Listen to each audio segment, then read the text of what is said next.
guys, introspection here, and I'm back with another video. So as the title suggests, I wanted to go over kind of a guide for people who aren't particularly familiar with the internet. Whether it's a teenager who is somehow still not familiar with the internet, or a parent who just really wants to understand it, whatever the reason, I kind of just wanted to create this sort of guide. Now, one thing I want to start off with, if you're not familiar with it, that's okay. That's not a necessary bad reflection of yourself. The way I like to compare it is kind of like a town. If it's a town you live in or even just regularly cross through, there's a good chance you know where pretty much everything is. Every bank, every McDonald's, wherever, chances are you know it like the back of your hand. In fact, you probably know it better than the back of your hand. Now, let's say there was a person who isn't familiar with the town. I think we can all agree that we're not going to deem that person an idiot or terrible simply because they're not familiar with the town. Most of us would just be like, oh, well, he's from out of town. Obviously, he doesn't know where anything is. And that's what the internet's like. And just like with an actual town, what you probably want is some sort of map or guide.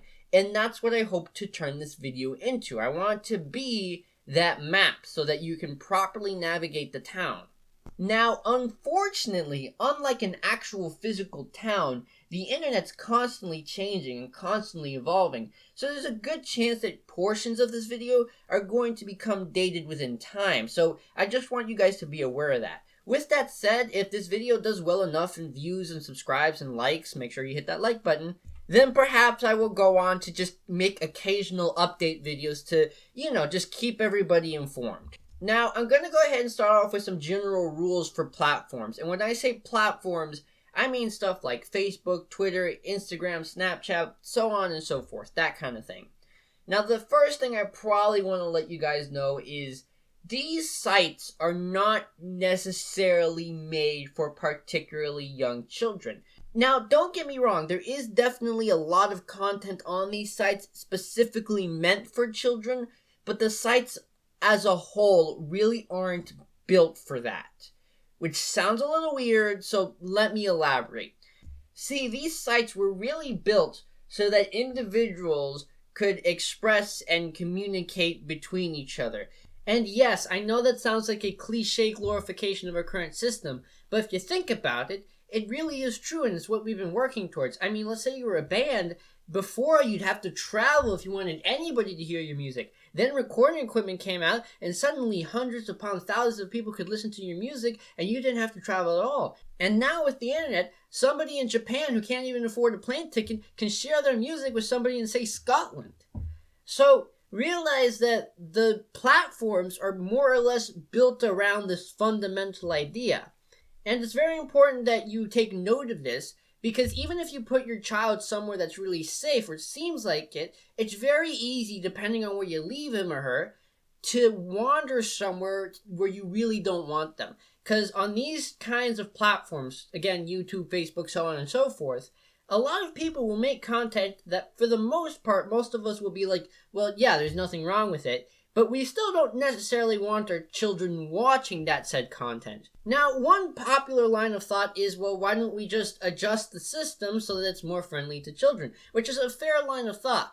The problem being is that people who make this kind of content that we deem okay, but we just don't want children watching, will be drastically inhibited from making this kind of content. I mean, even my kind of content, nothing really that I can think of in my channel I think anybody would really have a problem with a kid watching, but it's really not something a kid would want to watch. I usually just go over stuff like economics and philosophical ideas, so if you tailor it to specifically children, I'd have a hard time making these kinds of videos. So these being the reasons why some YouTubers will get a little aggravated when YouTube tries to accommodate this kind of line of thought, because then it just makes it harder for people who are actually committed to the platform to do their jobs. Now, unfortunately, when a lot of YouTubers talk about this, I'm going to warn you right now, they tend to be a little jerky, I'm not going to lie. And I think most of them are probably pretty nice guys. I'm not entirely sure, I've never met them. But from what I've seen, I think for the most part, I don't think most of them are terrible people. It's just that they're really, really trying their best to put out good content. And this kind of line of thought really interferes with that. and they really don't know how to properly communicate. Well, not that they don't know, but I guess they're not 100% the best at explaining this to people who aren't really part of this kind of ecosystem, which is another reason why I make these kinds of videos. Now, luckily, it is very easy to figure out where you can go within these platforms to make sure you give your child some friendly and nice content. The first thing is that you can go to the official certified channels, which usually, if you type in, say, the name of a cartoon, it's usually like the first channel that pops up. But if you want to be sure, most of them, depending on what the platform is, will have like a check mark or a hashtag or something, which just means that it's certified. That means that the people who make the cartoon, say it's a cartoon, the people who make the cartoon are also in charge of making the videos for the channel. So if you're okay with the child watching the cartoon, you're probably okay with them watching the channel or whatever Instagram page you're on. You just gotta make sure they stay there, because it's really easy to wander somewhere else. The other great thing is that there are other websites and apps specifically dedicated so that you don't have to worry about your child wandering off as long as they stay within that website or app. The problem with these kinds of websites is that, again, it's very vast. So anybody can upload. So it's next to impossible to filter out every single little thing. But on these apps, only the people who own the apps can upload things to the apps and the websites. So it's really easy to do quality control there. So as long as you're okay with the kind of content that app or website is putting on there, you can pretty much leave your child there with complete confidence, or mostly complete confidence, that everything on that website will be fine. And there are tons of these. I mean, I believe the Disney Plus app has a kids mode. I know Netflix has a kids mode. There's the Disney website that has a kids mode. We can go on. I guess I primarily named Disney, but you get my point. There are a lot of websites where you can do this kind of thing. I'll link a few in the description below. Now, another rule of thumb I want to give is that it's really, really easy to be tricked by realistic looking news videos and news articles, and like, they're really good. Prior to a certain point, they definitely caught me, if I'm being honest with you. So there's no shame in being tricked by these, because again, they're made very well. And it's very, very important that you understand that these can be fake so easily, because the information or the misinformation that they put out can put people in actual physical danger. I'll give you an example. A little while ago, a friend from the USA showed me an article that said one of the presidential candidates at the time was running a human trafficking service inside of a pizza place. Surprise, it was all a hoax, but somebody actually fell for it and went in there guns blazing, putting himself and everybody at the pizza place in danger. Now, no, I'm not telling you that you're going to go crazy because you see a fake news article, but my point being is that the misinformation that these kinds of things spread can be very dangerous, so I just want you to make sure you're aware of that. Luckily, there's a fairly easy, doable way to figure out most likely whether they're correct or not. Just go to 2 or 3 other reputable places for information and see if they agree with the story. If they don't, then there's a good chance it's probably fake. If you're suspicious that maybe it just hasn't updated, give it a few days, come back and check later. But if they do all agree, then odds are, and I'm not saying that by no means reliable sources can't be fooled, but chances are it's probably right. And again, it's very important that you make sure that if you're going to commit to the information in a news article, that you make sure it's right. Because again, it's so easy. A couple of them have definitely fooled me to thinking that these news articles are real. Scams and hacks are a similar problem, but unfortunately a bit harder to weed out. You just kind of gotta get an eye for it, I suppose. I've almost been gotten a few times, but I lucked out and realized what it was before I entered any information. One common one I've seen is where somebody sends you a message saying, hey, check out this funny compilation of pictures I have of you. And then they'll ask you to enter the password for Instagram or whatever social media it may be.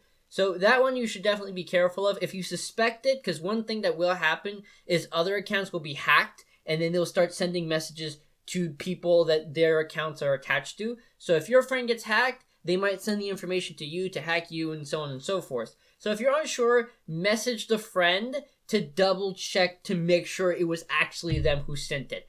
Preferably through some other medium if you can. Now let's get to some of the more specific stuff. We'll start with YouTube.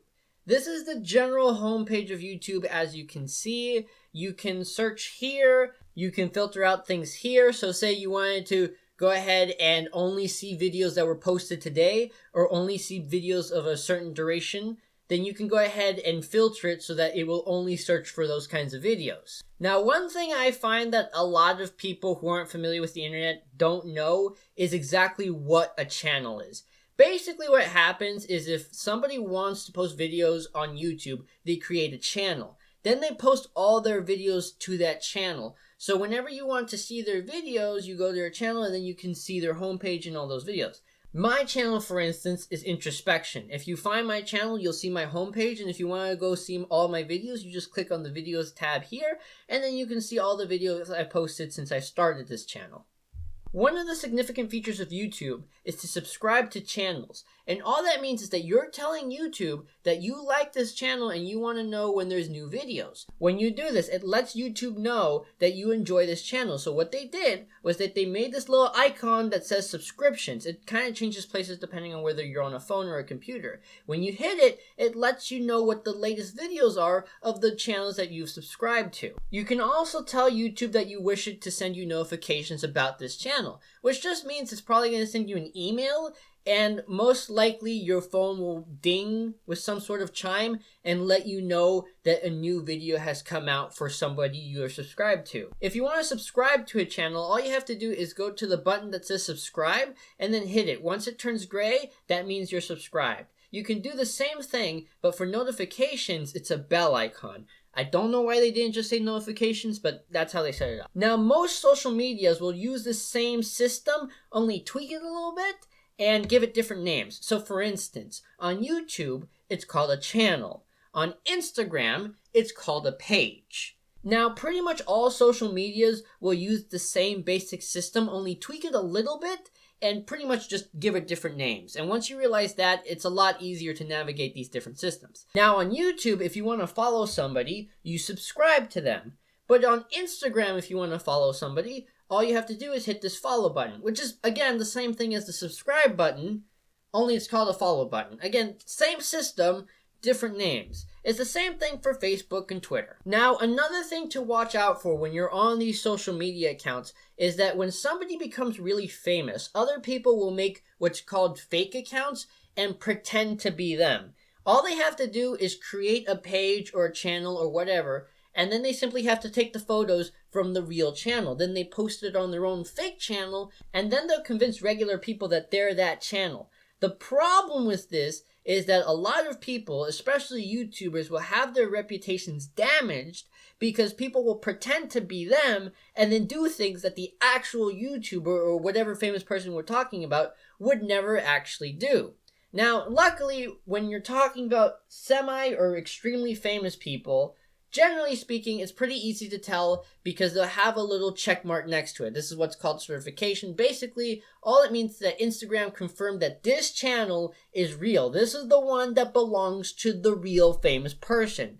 Unfortunately, as you can tell by the people who have subscribed to me, I am not a famous person, so my channel isn't certified. But if you are interested for whatever reason, this is my Instagram and this is my Facebook. I'll also leave them down in the description below. But if something does not come from this channel, that Facebook, or that Instagram, then it's not me. Now, luckily, because I'm not famous, I haven't had to deal with this problem yet. But pretty much every famous person, or even semi-famous person, has to deal with it. So it's just another thing that you need to keep your eye out for. Now, while YouTube is primarily for short and long videos, Instagram is primarily for pictures and very small snippets of videos. You can post semi-long videos on Instagram, but most people really don't do that because that's not what that platform's really designed for. Now on Twitter, it's text, videos, and pictures, but it's mostly used for text. It's how people convey very small snippets of a thought. For Twitter, it's the same as Instagram. If you wish to keep up with that person, you can go ahead and hit the follow button there. Now really briefly, I'm going to go over what's probably one of the most famous things to come out of the internet, memes.